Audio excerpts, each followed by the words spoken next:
learn how to handle my thought, how to handle my emotion. We will give you tools, how to figure this machine out. Whatever the issue, we'll do our best. But this should not be the issue.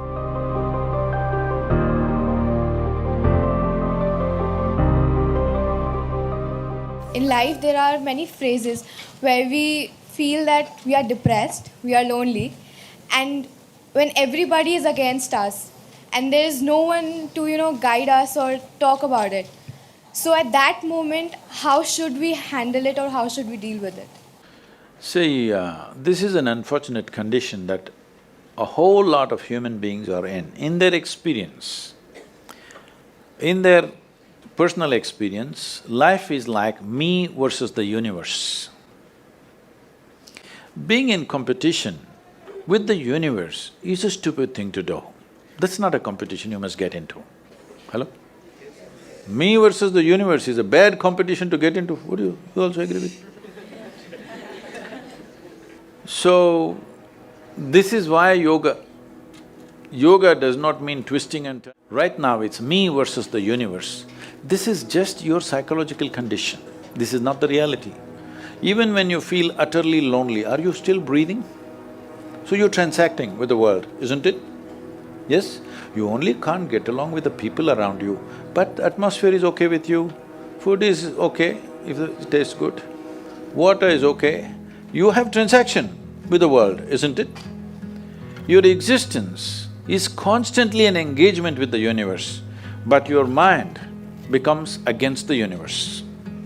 If you create a psychological condition that you're against or you're in competition with the universe or the cosmos, obviously you will feel crushed for small things. Little things will crush you. When I say little things, maybe you failed your examination, maybe you got thrown out of this university, maybe you got fired from a job, maybe somebody ditched you, maybe something else like this happened. These are all small things between life and death. Because you came here with nothing, isn't it? When you die, there is no container service for you. You die with nothing.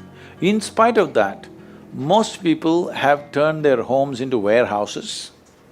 Most people are carrying such a huge baggage on their head, as if they're carrying the whole universe on their head. This is their own psychological condition.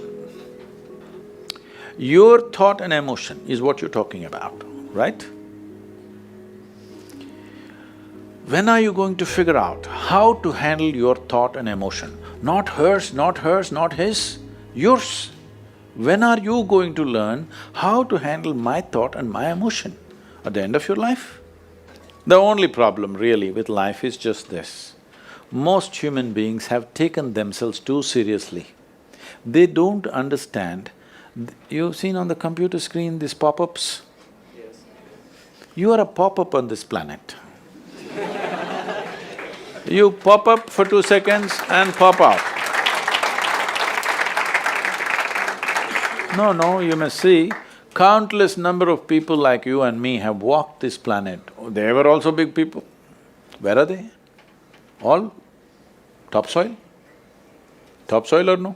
Unless somebody, your friends decide to bury you real deep, fearing that you may rise from the dead. There have been such instances. Or maybe you're planning to go to heaven. Hello? Anybody who talks about a place other than this place as a better place than this is a crime against humanity. My fundamental work is to destroy all heavens so that people will learn to live well here. All these idiots who made a hell out of themselves, they want to go to heaven. They made a mess out of this place and then they want to go to heaven. I'm asking you, do you have any proof? Do you have any proof that you are not already in heaven and messing it up? Do you have any proof? You're already in heaven, making a mess out of it. Yes, simply because you are not even learning how to handle your basic faculties of thought and emotion, isn't it? Your only justification is, everybody is like this only, that's how it is in a madhouse. That is how it is in a madhouse, only a doctor looks crazy. So when are you going to handle it? Slowly, at the age of 60? I'm asking. When will you learn how to handle my thought, how to handle my emotion, how to handle my body, how to handle my chemistry? When are you going to figure this? At the end of your life? Because this culture has grown, when to do spirituality means when you're 70, when you're no good for anything else. No, at the earliest possible time, whatever is most profound about you, not about heavens, about this life, everything that you need to know, you must know soonest, isn't it? Only then you will live a sensible life. Okay, if I tell you a joke, you won't get offended. Because this is the most serious crowd I've ever seen in the last few years. How many of them are journalism? Most of them? Okay.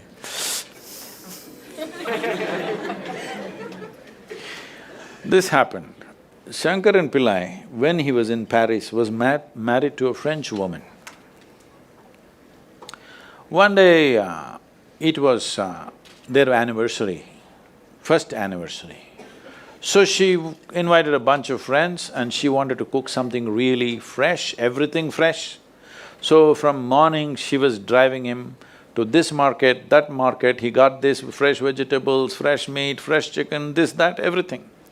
Then in the evening she said, because the French have this, snail appetizer, she said, go to the beach and get some snails, fresh, and I will make some appetizer for all the friends who are coming. So Shankaran Pillai went to the beach and he was picking up all the snails and putting it in a bucket. Then he met an old friend, an Indian guy. They hit it off and they were talking about their old times. He just forgot that he's married. You know, when you meet old friends, it happens.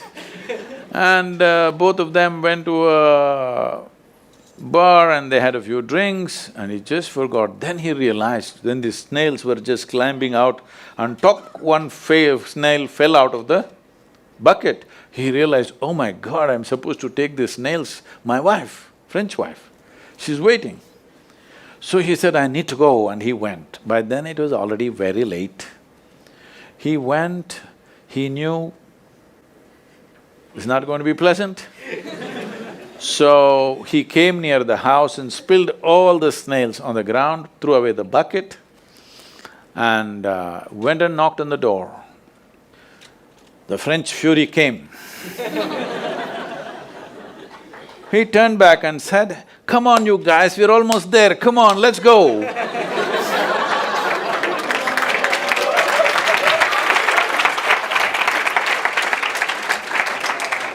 So, when are you going to pick your snails and put them in the bucket and fix them? Huh? Your problems, you must fix them, isn't it? These are not problems. I want you to understand, you are not suffering your life. You're only suffering two fantastic faculties that only… It's a privilege of being human that we have these two fantastic faculties. One is, we have a vivid sense of memory. This is because of this memory our life is so rich, unlike any other creature. And we have a fantastic sense of imagination. Now, this is what you're suffering. What happened 10 years ago, you can still suffer. Why? Are you suffering life or memory? Hello? Memory. What may happen day after tomorrow, you're already suffering. Are you suffering life or imagination? Two most fantastic faculties you have, you're suffering. So what are you asking for? You want to become once again an earthworm. An earthworm is a very eco-friendly creature, I have nothing against it. But it took millions of years of evolution to get you this size of brain, and now you're suffering it. If we take away half your brain, of course you will sit there without any anxiety, without any suffering, peacefully. What we need is, we need to remove your brain, because you are suffering your own intelligence. Yes or no? Yes. Because we gave you a very complex machine, you have not bothered to read even the user's manual. You want to just blunder around. No, young people, it's time you figure out a few things about you. If you don't know how, we will give you tools, how to figure this machine out, because in your life, many issues will come. More issues come up in your life means you're living a more active life. Nothing came up means you're not living. Yes? Lots of issues every day. I have the maximum number of trouble going on in my life on a daily basis, because so much of activity around the world, global level of activity only with volunteers, okay? Volunteers means nobody is qualified for the job and you can't fire them for inefficiency and they love you, what to do?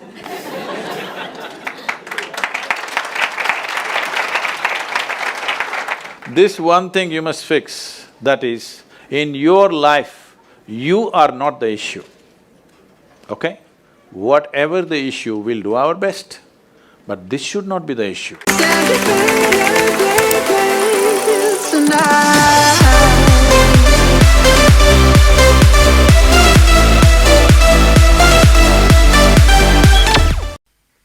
The morning is cool, but it's going to be a hot day. Just like life.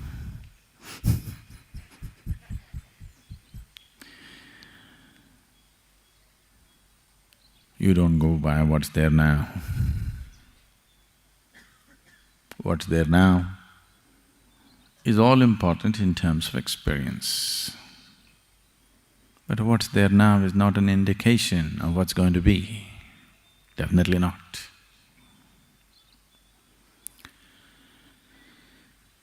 The process of what we call as life, most of the time, except a few nasty mornings, most of the time it starts off well. At least for you, not for your mother. At least for you.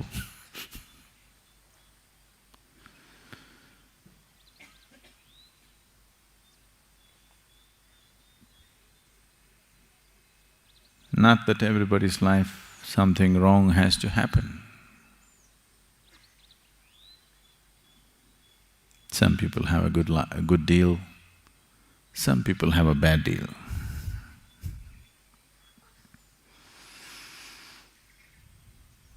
With the family, money, careers, business, partners that you choose, children that you bear, and various other social, financial, emotional situations. Some people have a good deal, some people have a bad deal.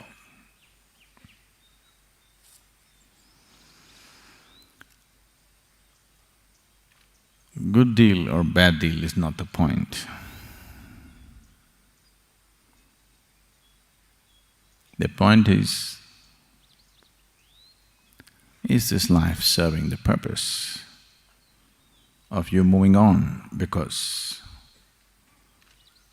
no matter how much you try to settle yourself into the comfort of what is there right now, there is something within you longing to be something more. No matter how much you think you've given up everything, you renounced, or you become lethargic enough to live in a limbo, something within you wants to be a little more, and something, whatever you know best.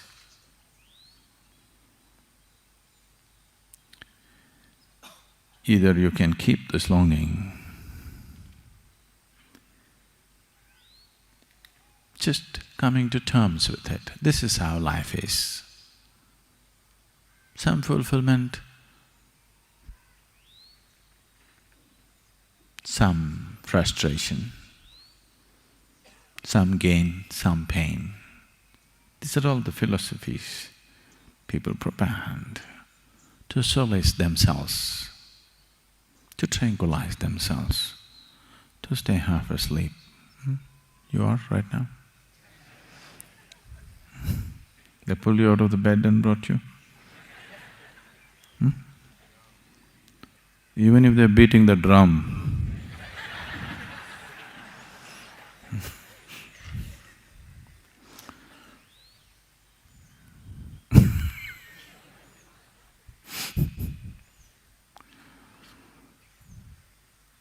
are you fully alive?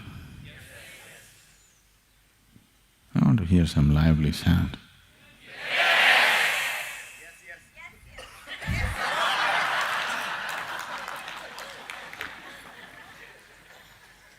So whenever I ask you, are you on? You say,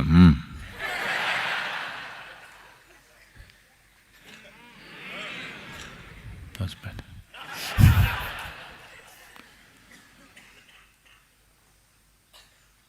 So,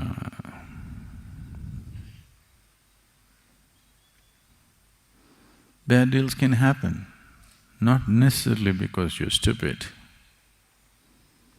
not necessarily because you do something wrong. Bad deals can just happen. It can just happen, you know. A leg can break, a tooth can fall off, head can crack. Somebody dear to you may fall dead tomorrow morning. Bad deals can happen just like that, not because of a mistake, not because of something, it can just happen. It's happening to somebody every day. Every day, somebody's having a bad deal, isn't it so?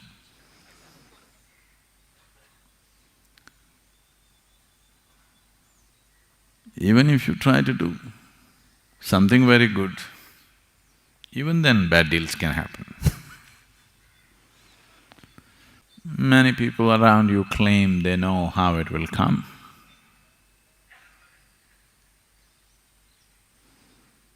They wrote it on a paper, they gave you that horoscope. That horoscope which told you that this was the right man to marry.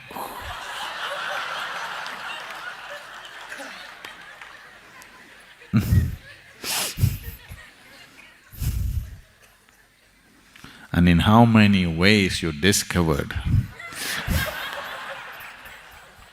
How many ways?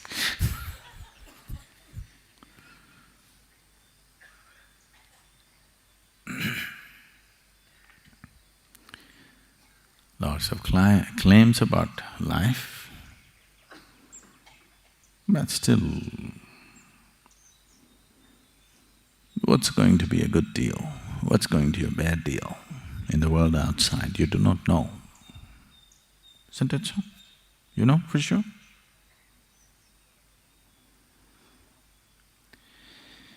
So, if you have substantial experience of life, when I say substantial, for most of us one is not enough. When we are reminded that there has been a substantial experience of life, going through the same game over and over and over again,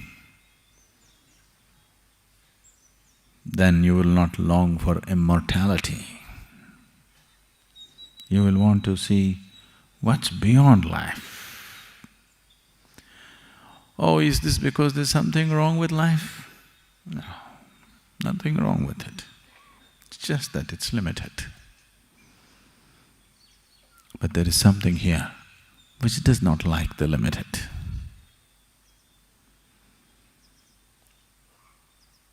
There is something here which does not like boundaries. There is something here which will not settle for anything less than the boundless.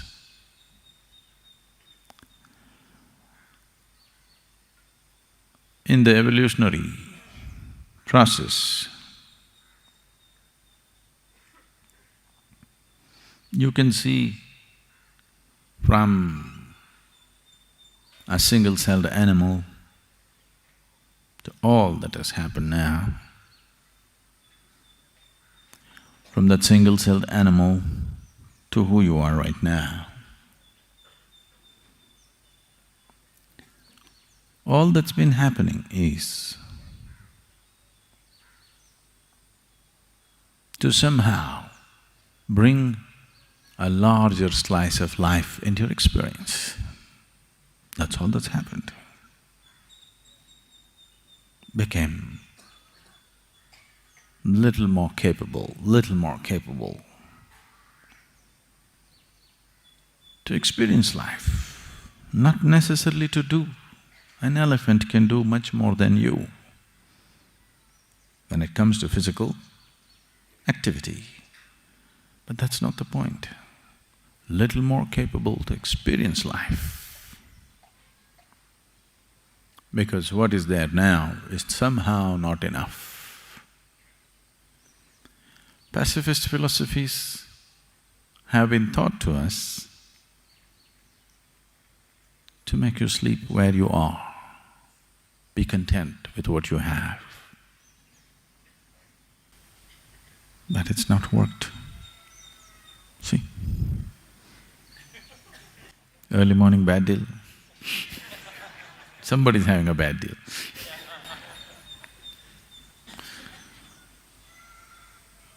See? Somebody's sure having a bad deal.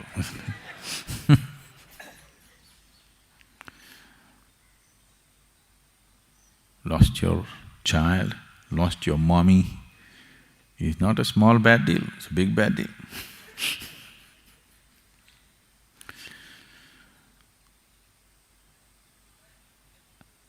But how we experience the process of life is now, for the first time as a human being, it's in our hands. Never before it was in our hands. In the process of evolution, all these millions of life forms that this might have gone through, in none of those forms we had the freedom to choose our experience.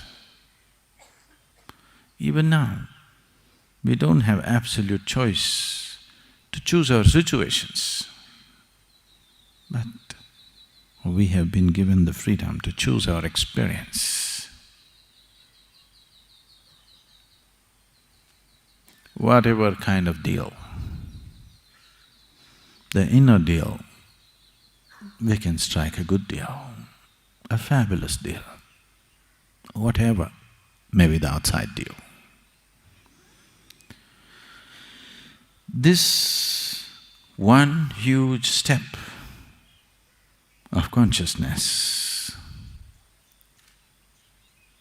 sets a human being apart. No other animal is able to determine the nature of his experience.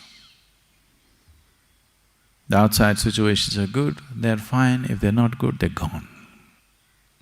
But this one is capable of having an inner situation the way he wants it, no matter what may be happening around him.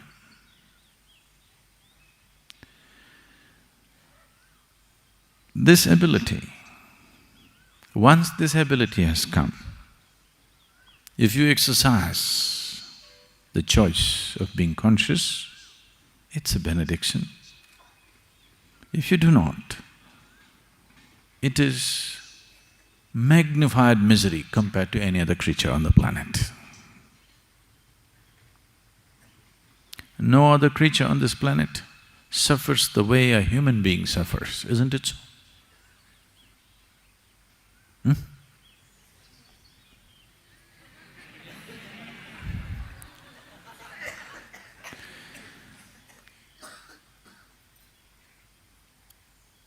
No other creature on this planet can suffer the way a human being suffers. It's deep, They do, it's not that they don't, but not this deep. Human suffering is deep.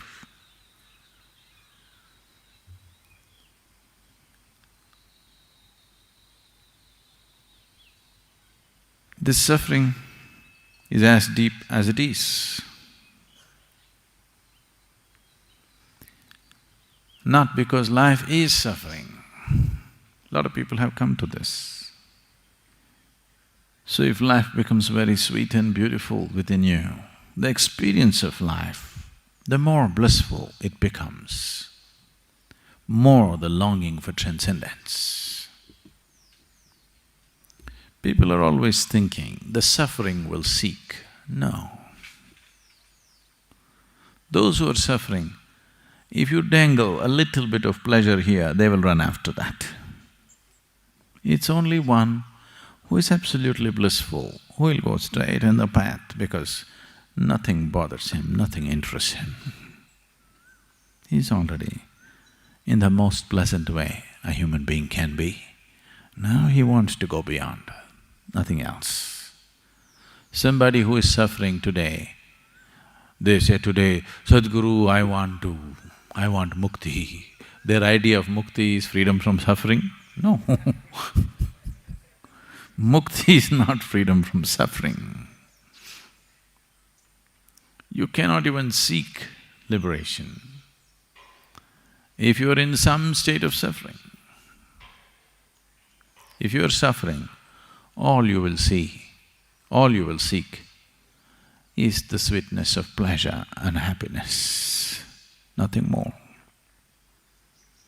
Because people went on talking about or lived their life and made their lives an absolute suffering, that is why this whole idea of heaven. Heaven is a bloody perverted place. For sure, isn't it? No? You heard some stories about heaven, how it is? You have or no? It's a bloody perverted place, there's no question about it. No sensible human being would ever want to go there. But the whole world, at least a large part of the world, is aspiring to go there. That's their idea of ultimate, unfortunately. Exaggerated quantities of pleasure. You should try it here, you'll get sick of it in no time. Because always it's been rationed. Pleasure has always been rationed to people. They think larger quantities is going to be better. Have a large quantity of pleasure and see, you will get sick of it. Because pleasure is just a poor substitute for joy and blissfulness. And this whole game of good deal, bad deal goes beyond life. Hell and heaven is just good deal and bad deal. Even when the deal is good, you can still suffer, isn't it so? Are you not capable?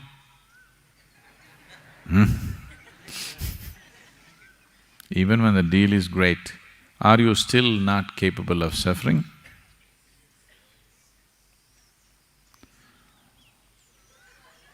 So if I export you to heaven,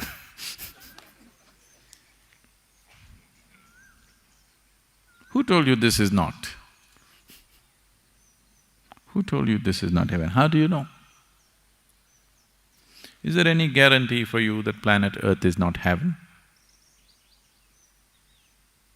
Do you know? Maybe you went through all that hard, bloody world somewhere and now you're in heaven. See, even the women are beautiful.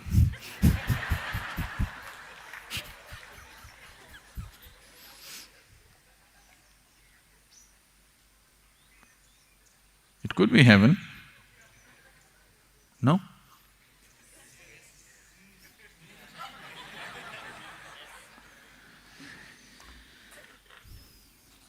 So if you land up in another place, it's not going to be any better. This silly idea they have sold for a few thousand years, it beats me. The power of marketing.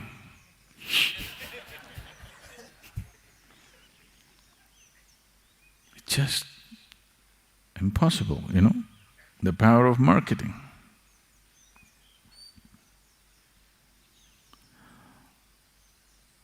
Even a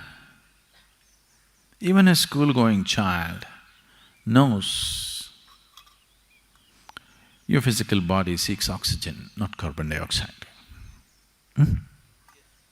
Even a school-going child knows this. But see, they can pump carbon dioxide into a bottle and make you believe that's the best thing to drink on the planet.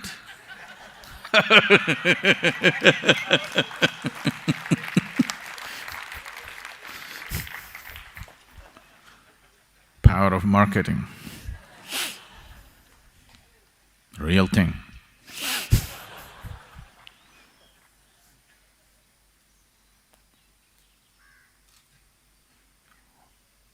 It is only the Indian farmers who found out the real purpose of these drinks, because they started using it on the plants. Plants like carbon dioxide.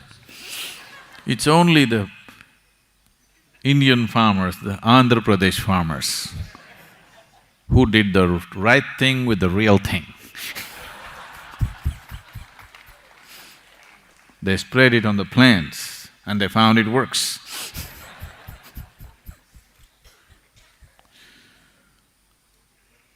So, what can be sold to you if the marketing machinery is strong enough? Just anything can be sold to you. And too much junk has been sold to you, all kinds of junk. All kinds of junk. The general description of the heaven is such that I wouldn't want to go there.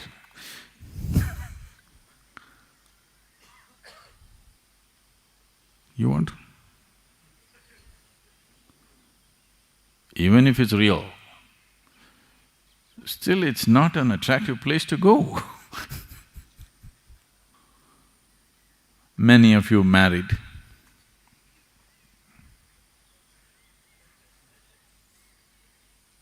"12 wives, you want?"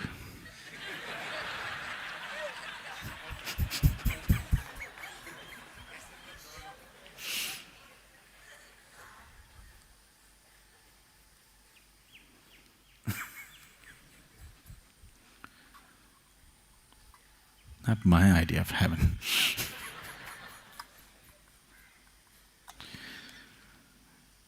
So, definitely, this was concocted in a truly perverted man's mind. There's no question. Somebody who is deprived, suppressed and perverted in his head, only such a man could devise heaven. And unfortunately, uniformly across the world, the general description of the heaven just about amounts to the same things. The numbers vary, of course, depending upon the female population who make it to heaven. But about the same things. So the most perverted in any population, they are the people who thought this up. And because the perversion, when you're perverted, it gives you a tremendous sense of energy, always. See, if the policeman had as much energy as the criminal, there would be no crime. Policeman wants to go home and sleep, but the criminal is wide awake. Any kind of deviation from normal course of life process gives you an exaggerated sense of energy always. You become fanatical about something. You will see, you will have an exaggerated sense of energy.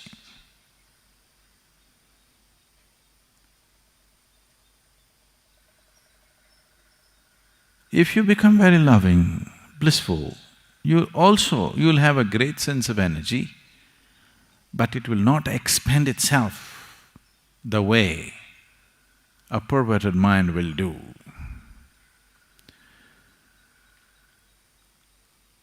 And these people with great energy, and they went about selling it. You sell the same product to the whole population, you never deliver it.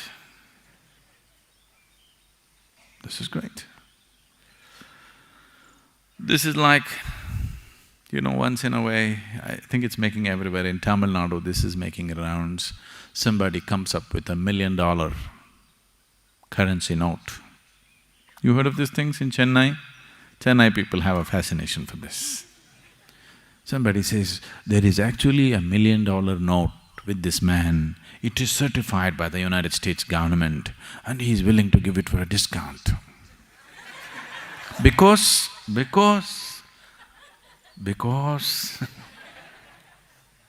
he's going to give away $1 million for just 50,000 rupees. Because he loves you. And above all, he doesn't care for money. He just needs only 50,000. He does not need $1 million. Plus he's in a hurry. His wife died yesterday. Today he has to cremate. Some fabulous story. And if you pant $1 million, nothing, no great loss will happen, you'll just lose 50,000, that's all. After all, you must take that much risk in life, isn't it?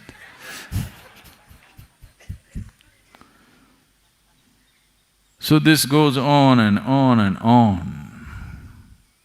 The same product, sold again and again and again. Just marketing by the power of this. Not delivering anything. So you know all the the Madoff job. You don't know the Madoff job? No? Okay. I won't go into the financial con jobs of recent times. Simple thing, keep a cycle going. As long as the cycle is going on, great businesses can be run without doing anything as such. Collect money from 100 people, only 10 people are due to be paid today. Pay these 10 people, what's the problem? The cycle gets bigger and bigger and bigger. Collect money from 1,000 people and pay these 100 people, what is the problem? You don't have to do any business. You can just keep it going like this. One day you'll have a can in your hand. That day is not very far away for you. When death confronts you, you will see your can is empty. Nothing. Empty stories, all will evaporate. All stories, all gossip, all rumors that you heard about hell and heaven and God sitting there and welcoming you, all the damn stories will evaporate if death confronts you. You will be freaky shit scared. No? Because this is just a convenience. It's just a convenience to believe that, this is a very beautiful thing. All the Hindus go straight to heaven.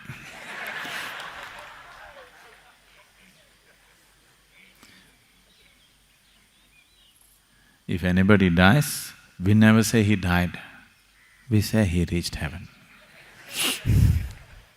Yes?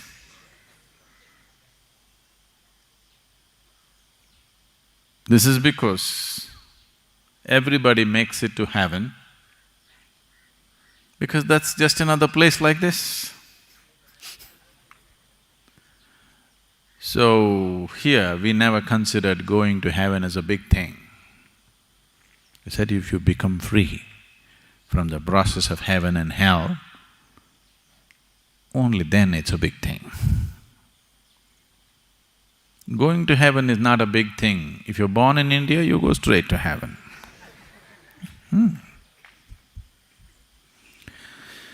Because probably after living in India, wherever you go, it feels like heaven.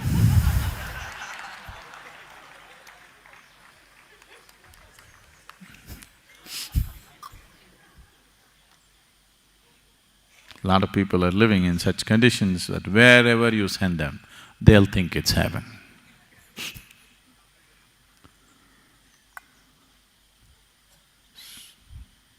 You're in the right place. If you want mukti, you may have to strive. But if you want to go to heaven, no problem. You're born in the right place. Anyway, you'll go to heaven. When you die, they'll print a card and say, he's reached heaven. It's printed. Have faith in the printed word. I'm not just ridiculing, this has happened across the world, isn't it so? The damn printed word is negating everything that's life. If you look around and let life speak, you will see the damn printed word is negating everything that life speaks. But still, it's printed. This is not printed, you have to be conscious to listen. That's printed. Any idiot who is literate can read it.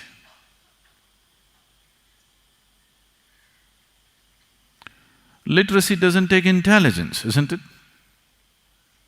Does it?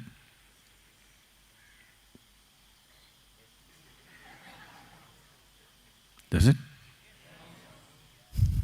They're saying,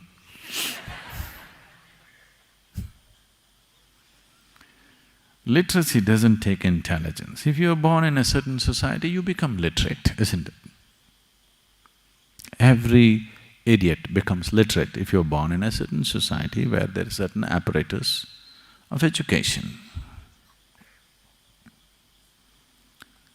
And every fool can read this stuff, the printed word, which somebody says is sacred. It goes against life, it doesn't matter. It makes people fearful, guilty and confused, it doesn't matter. Only because it's so great, it can confuse a great mind like you. Isn't it?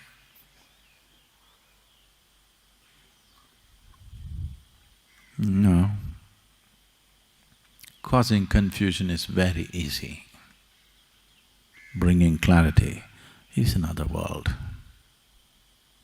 Bringing clarity into people is another thing. Causing confusion is very, very easy. It can be done.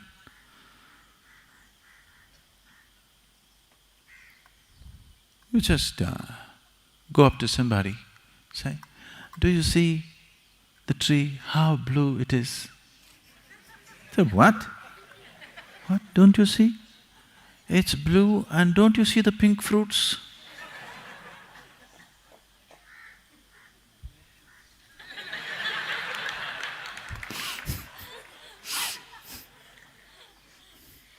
It's very easy to do this. They've been doing it for thousands of years. See, if somebody said, this is a place of God, they should have demanded, put your life down here. They're asking only for 2 rupees. In ancient India, people themselves lived in huts, small shacks without any amenities, but they went about building grand temples.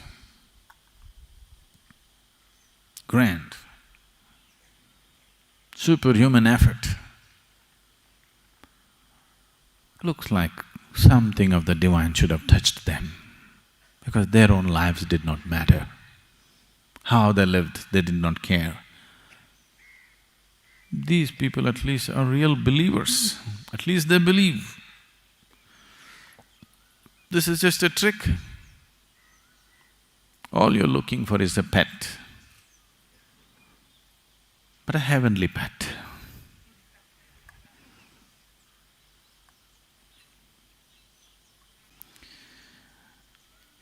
It is not that there is no meaning to this, it is not that there is no basis to this. It is just that the way it is done. If these devices are just ways of bringing about a constant sense of devotion, if these devices are only a means to make a human being sensible, I can understand. 1,000 years ago or 10,000 years ago, maybe this was the only means they had. That's okay. But it's being sold as real,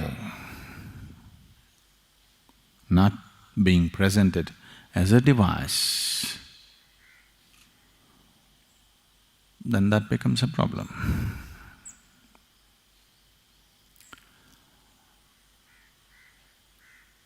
So what is this whole search? Sadhguru, I'm not feeling any great search within me. All I feel like right now is breakfast.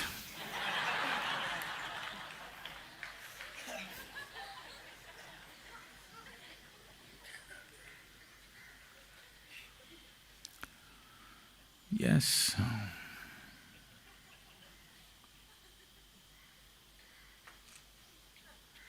But you know, you're not yet in heaven.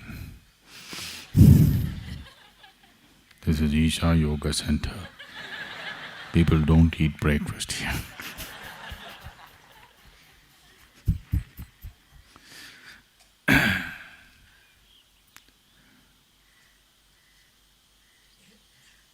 Why can't we just enjoy the mundane? In every little thing, why can't we find pleasure and joy and just do it? You must do that. If you cannot even do that, you're no good. You're no good for anything. If you cannot enjoy the sunrise, if you cannot enjoy the breakfast that you eat, if you cannot enjoy the air that you breathe, if you cannot enjoy the earth that you walk upon, you're simply no good for anything, because even birds and animals are doing it. Yes? So, if you're not even able to do that, this is sub-animal state.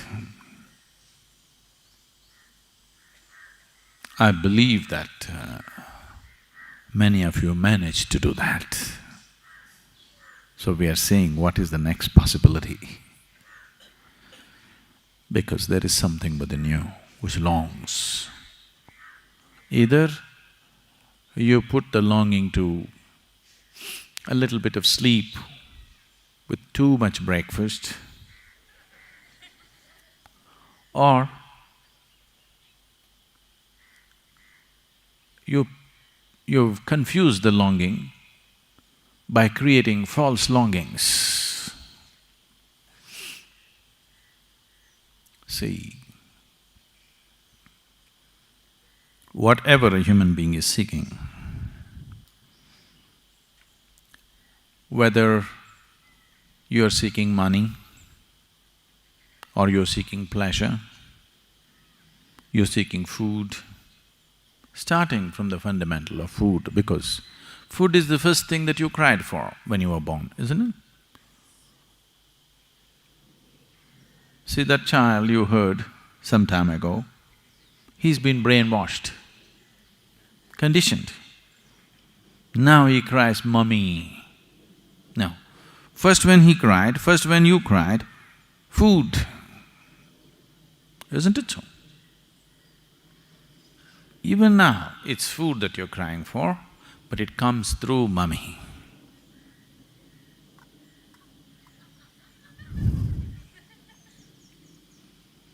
So starting from this fundamental longing for food, what is the longing for food? One thing is the physical hunger, nourishment, but beyond hunger also you're eating, isn't it? I can see.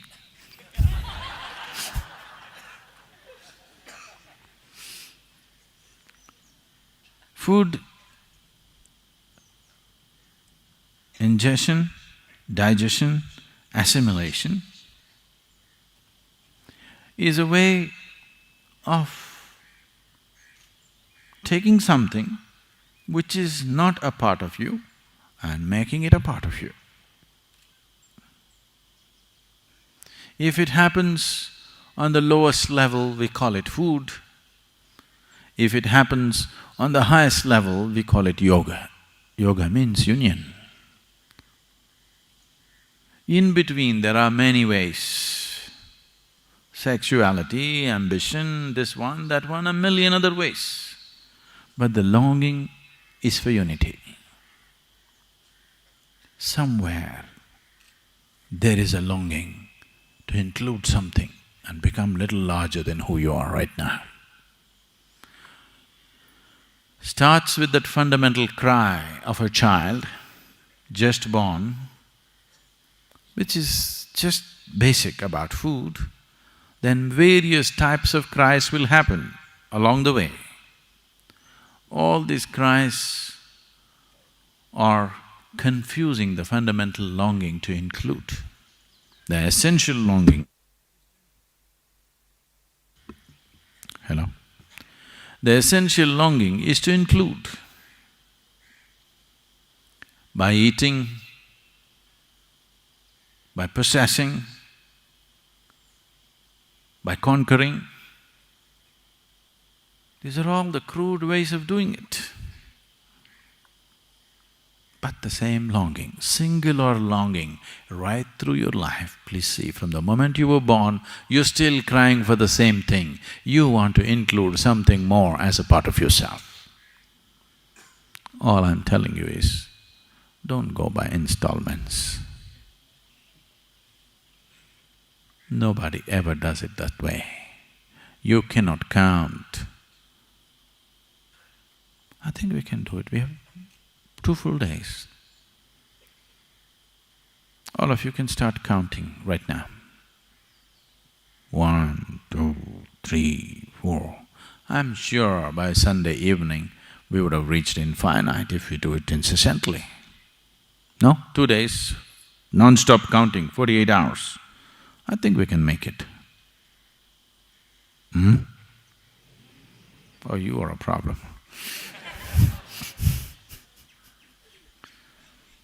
2 days of counting will get you to infinite? You do 1,000,000 years of counting, you will not get there. You're longing, whatever the longing for, whether it's for food, it's the pang of hunger, or lust, or ambition, conquest, it is the same longing. If you bring little more consciousness to this longing, you will see this is not what you're longing for. What you're longing for is inclusiveness. So you can confuse the fundamental longing with variety of things, running after this for 5 years, running after that for 10 years, running after another thing for 25 years. Then, when you're still wanting to run, it's gone.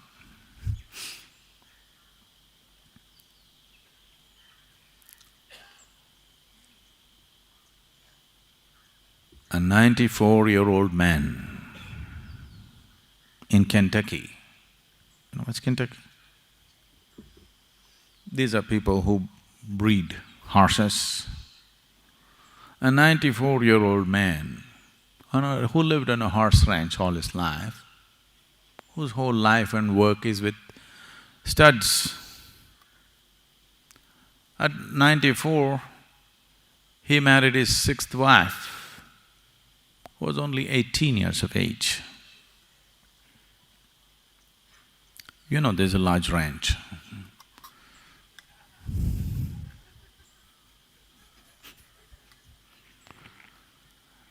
So,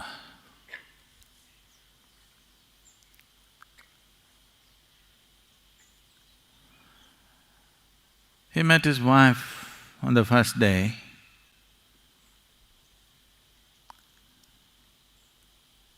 And then he asked her, "See, do you know what we are supposed to do?" Just like Adam. "Did you talk to your mother? Did she tell you some facts about life?" She said, "No, I did not speak to my mother. I do not know any facts about life." Then he said, "I think I know, but I've forgotten."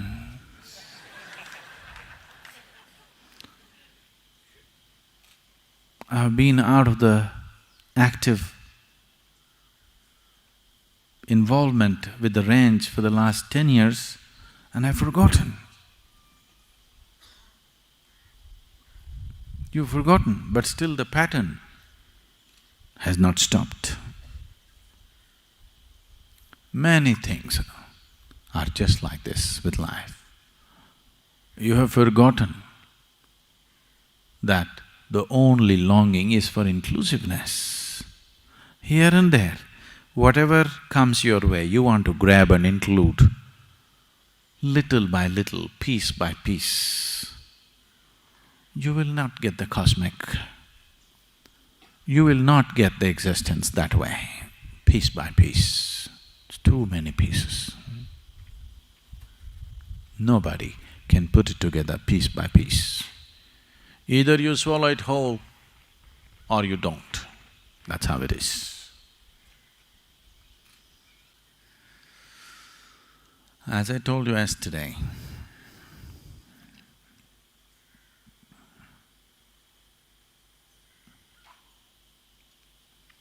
you must… every step you take, every breath you take, I want you to see that whatever you're in touch with now, this planet, the air that you breathe, the sky, the mountain, everything, if you're willing to look at it in a certain way, is overwhelming. If you're willing to see that you as a person, though you can walk, talk, do this, that, you're still not grasped any one of them. You don't know. The blades of grass here may be laughing at your ignorance. They are actually. Do you hear? I want you to hear. Because that's how it is. Everything here knows life except the human being. Because he was given the power to transcend life, he has chosen to go under. He was given the freedom, not just to be life, he could go above life, but most of them chose to go below. They're not even enjoying life as a tree is enjoying life. It only suffers if it has a bad deal. You're capable of suffering a good deal. No breakfast is a bad deal, but there's lunch coming at 9:30, that's a good deal.